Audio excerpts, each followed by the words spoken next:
we want another race. Oh, she won another race, trainer Birds. Are you sure about that? Do you want Sassy to lose again? This time, aren't you that's as you will be? So what race do you have in mind? I'm thinking about the ring race. And what is the ring race? The first bird who can drop 3 hits into the bowl, the fastest is the winner, and that is a ring race.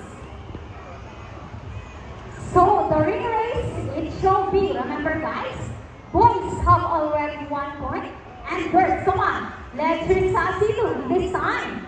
And we will do this again at this time. Our ring race, ready, set, go!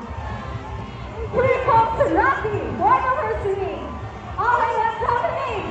Sassy, pick up the 3 rings at the same time. Okay, where's that? And the winner is Sassy. Trainer Birds, what can you say about that? 3 rings at the same time. Hey, you guys cheated! Oh, he didn't cheat that. No, we didn't cheat. Sassy used her brain.